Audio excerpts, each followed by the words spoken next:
Всем привет, друзья! Добро пожаловать на мой канал. С вами Николай. И сегодня я буду заниматься мелочами на балконе.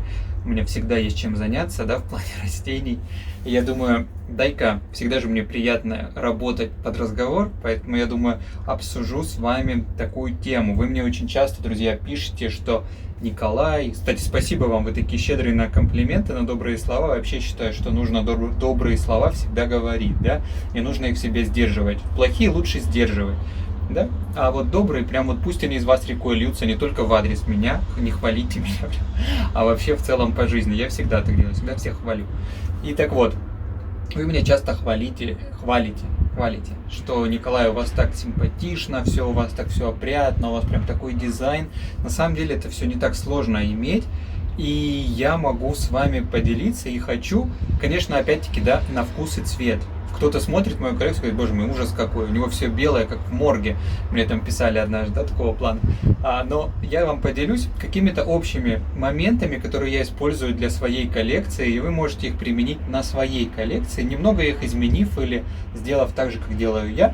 И первое правило, одно из правил, которое портит очень сильно наши коллекции, это, кстати, я параллельно, а то буду разговаривать, я параллельно буду, вы знаете, брать мои цветочки всякие тут с балкона. Вот, например, вот эту эчеверию, да, хеверия, не знаю, как вы их называете, я иногда название говорю на испанский манер, поэтому сильно не обижайтесь, когда я говорю аэниум, друзья, хотя он иониум, но мне так удобнее, я не специально. Смотрите, вот такой вот мы будем. Сейчас ее я буду чистить, я возьму кисточку, у меня есть разные кисточки, я буду параллельно ее чистить, ну так по мелочи рассказывать. Так вот, первый момент, это покупка и желание иметь абсолютно все. Все, что вижу, все хочу. Друзья, вот это такой момент, который очень сильно портит нашу коллекцию, потому что мы просто посмотрели что-то, нам понравилось, и мы сразу это берем. Да, и таким образом у нас начинается абсолютный разнобой в коллекции. У нас растения абсолютно не сочетающиеся ни по текстуре, ни по форме, да, то есть у нас стоит там кактус, стоит рядом фиалка, там стоит, прорастает в пластиковом стаканчике лимончик, там еще стоит какой-то гиацинт, да, то есть и в общий вид коллекции, конечно же, он становится негармоничным. Гармония когда достигается? Когда у нас примерно похожая форма, да, пусть разная даже может быть форма, но есть какие-то моменты, объединяющие растения. Да, это могут быть абсолютно разные растения, но есть что-то в них общее. Тогда такая форма дает общую гармонию визуальную для нашей коллекции. Следующий момент – это когда мы с вами, друзья, заводим растения, не задумываясь о том, как они вообще будут себя у нас чувствовать. Да, из этого потом пройдет следующий сейчас момент. Так вот, друзья, всегда старайтесь перед покупкой растения, особенно начинающие цветоводы, смотрите растения, которые будут у вас наиболее гармонично и комфортно себя чувствовать.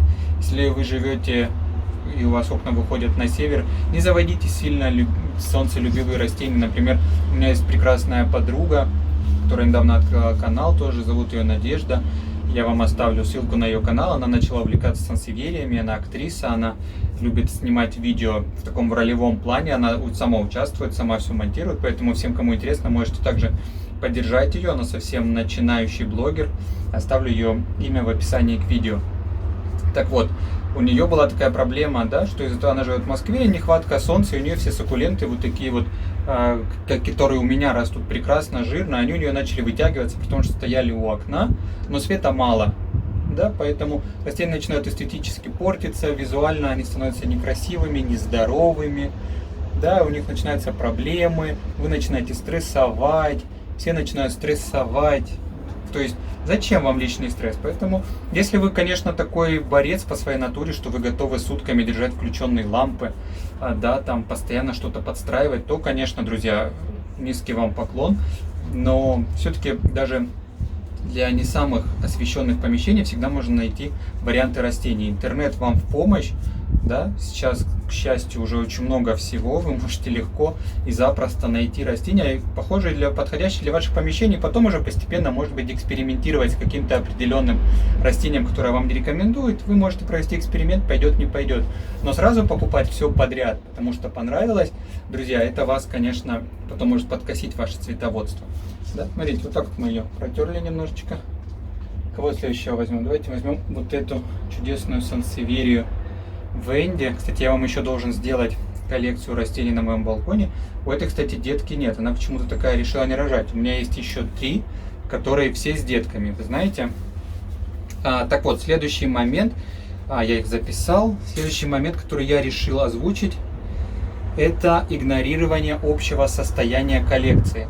Друзья, не стоит заводить растения, если у вас уже, например, 30 растений, или там даже 10 растений, и 3-5 из них, если у вас 10 растений, 3-5 из них болеют и в плохом состоянии. Научитесь сначала привести эти растения в должный вид, научитесь сначала за ними ухаживать, не продолжая увеличивать коллекцию. То есть, когда у нас растений половина болеющих, да, то есть у нас стоит 10, 4 из них больные, мы купили еще 5, там еще 2 заболело, и мы такие, да ладно, я еще возьму 5, и потом закажу какую-то посылочку, еще 10 череночков, и всего, и оно потом все стоит, абы какое, да, неживое, то есть не рекомендую я этого делать. У меня когда были в свое время растения, например, у меня был асплениум, да, я с ним долго возился, я старался найти возможности и условия для его роста и развития, чтобы он выглядел красиво, да, и не вкладывался в покупку новых растений, еще дополнительных, сверху, ну, помимо него, у меня было еще несколько таких,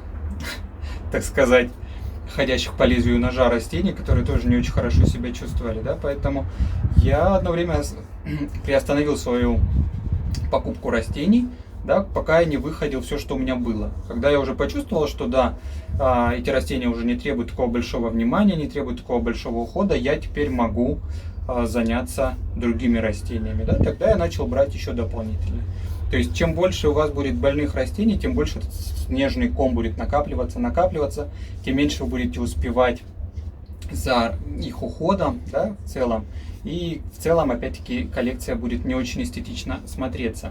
Да, следующий момент, друзья, это отношение к горшкам. Как вы уже, я думаю, многие знаете, многие смотрят мой канал. Я выбираю горшки, кстати, вот это такое, можно сказать, даже исключение. Тут все черно-белые. Да? Обычно у меня все горшки, покажу, белые, либо серые, либо черные. Вот 3 цвета я выбрал для себя. Просто белые. Для меня это немного скучно, опять-таки, на вкус и цвет. Просто когда они все белые, или все были бы серые, да, или все были синие, немного скучно. Все равно, когда, даже я вот сейчас отодвинусь, видите, вот тут, там черненький стоит, там черный, там белый, там стоят черные статуэтки. То есть, смотрите, сейчас я так вот сделаю еще, вот там, вы видите, тоже стоят, на полу сижу просто, тоже. В общем, комбинации белый с черным, мне кажется, и серым, это такие 3 цвета, да, они создают очень классную атмосферу. То есть, вроде бы и у глаз не устает, потому что все равно какие-то есть разные цвета, но в то же время есть гармония. Не обязательно заводить 3 этих цвета. Да, вы можете выбрать для себя, например, синий, голубой, фиолетовый, или какой-нибудь там красный, оранжевый, желтый, если вы любите более яркие цвета, или красный и желтый.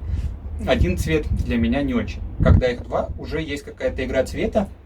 Да, они могут быть и разной формы вполне, но в то же время растения наши, горшки именно, да, сейчас я уже так о горшках говорю, они создают эту атмосферу какой-то общей картины.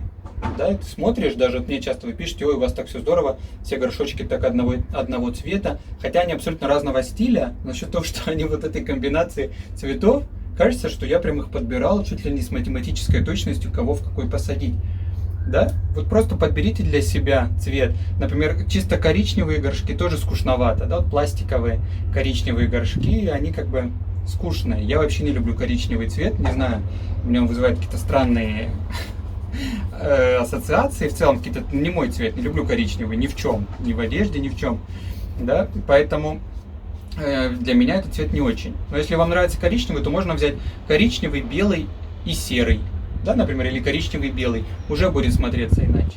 То есть вот так, разбавив вашу цветовую гамму, да, старайтесь. Я знаю, что у всех разные возможности, у всех разные есть моменты, да, мы все разные, все по-разному живем. Кто-то не может позволить себе купить, например, горшки. Такое тоже бывает, действительно так. Но по возможности, конечно, друзья, да, вы можете даже купить краску, например, акриловую, какие-то там обычные баночки, которые вы используете от каких-то продуктов, покрасить или как-то задекорировать, купив там кусочек этой глины. У меня есть видео про декорацию горшков. Вы можете обычные даже транспортировочные горшки сами очень симпатично задекорировать, и у вас будет такая коллекция дорого не значит красиво, да, и дешево не значит некрасиво. У меня все горшки стоят копейки сущие. Я никогда не покупаю дорогих горшков. Если какие-то у меня есть некрасивые горшки, я их просто декорирую, вы видели, да, на канале. То есть такой момент, я думаю, вы можете все соблюдать. И я думаю, тоже это будет большим плюсом для вашей коллекции. Взял большую кисть за разговором. Следующий момент, это такой момент, который многие могут не согласиться, да, это избавление от нелюбимых растений. Опять-таки, избавление не означает, что вы взяли его, жестоко засунули в какой-то пакет и выкинули в мусорный бак, в контейнер, да, без шансов на выживание. Вы можете нелюбимые растения пристраивать, можно их продавать, можно просто дарить людям, которым они будут переносить большую радость. Если это растение вас уже не радует, не вызывает у вас какого-то оптимизма и желания заниматься цветоводством, вы на него смотрите и думаете: ой, как оно меня достало, уже стоит здесь, я не могу, у него кончики сохнут, или еще что-то, да, я его не люблю. Да, если это любимые кончики сохнут, то там надо исправлять просто этот момент, смотреть, что можно сделать, либо принимать таким, какой есть. Мы все не идеальны. Я тоже это отношу к растениям, что мы все не идеальны в этом. Но если это растение, оно даже может быть очень красивое, оно не приносит радости, просто, друзья, старайтесь от него избавляться. Да, есть миллион способов его отдать. Можно за шоколадку, можно за красивые глаза, можно за энную сумму денег. Да, и я периодически от каких-то растений, от которых я устаю, вот у меня были антуриумы, одно время я их любил, знаете, мне они нравились, я даже хотел прям завести такую огромную коллекцию, а потом я к ним поостыл. Вот поостыл, и все, я понимаю, что не мое растение, оно красивое, да, я любуюсь на антуриумы, если я их вижу в каких-то садовых центрах, но не мое растение, не вызывает во мне оно никаких эмоций. И я их просто подарил моей подруге, одной приятельнице, даже не прям подруге, а просто такой, увидел на улице антуриумы нужны, иди сюда. Практически так, да, и она была довольна, и они у нее живут, и прекрасно себя чувствуют, и растут, то есть и им хорошо, и мне приятно, да, на их место смогли стать другие растения какие-то. Кстати, вот этой сансы, посмотрите, какая уже крупная детка. Вы видите, какая красивая, да, получается. И следующий момент, который я еще хотел бы озвучить, который также часто портит вид нашей коллекции, опять-таки это уже больше для коллекции чуть покрупнее, чем 2 растения, да, это откладывание все на последний момент. Вы тоже мне иногда пишете: Николай, как у вас так все чисто? Вы знаете, я просто не откладываю, когда все станет грязно. Вот я, например, сейчас сижу, взял, почистил там 5-6 горшочков, у меня есть время, вот так прошел, да, кого-то полил. Каждый день я стараюсь уделять, часик, вы знаете, минут 40 в день, иногда больше получается, как хобби. Можно час проваляться на диване, смотря сериал, можно час повозиться так. Я включаю подкасты, да, всем кто знает, подкасты это такие типа мини-радио, можно так сказать, когда человек, вот как я сижу рассказываю, так я включаю подкасты, только это без видео, а с наушниками. Я включаю себе эти подкасты на английском в приложении Spotify. Да, не реклама. Кто хочет меня, спросите, что это такое, я вам расскажу. Я слушаю подкасты на английском на разные темы, по психологии, по экономике, по саморазвитию. И параллельно я, то есть что-то фактически как аудиокнига, да, получается. Не совсем формат аудиокниги, но похожее. Я пока слушаю этот Spotify свои подкасты, я практикую английский слух, да, восприятие речи и занимаюсь цветами. И вот я протер вот сейчас, что мне стоило 13 минут приятного общения.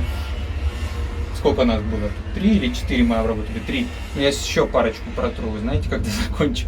То есть и все, друзья, вот так и поддерживается коллекция, да? Горшки подбираем, убираем нелюбимые растения, лечим то, что у нас болеет, прежде чем когда мы накупаем еще чего-то. И все остальные моменты, что не можем мы тоже, друзья, с вами все иметь. Это дом, мы здесь живем.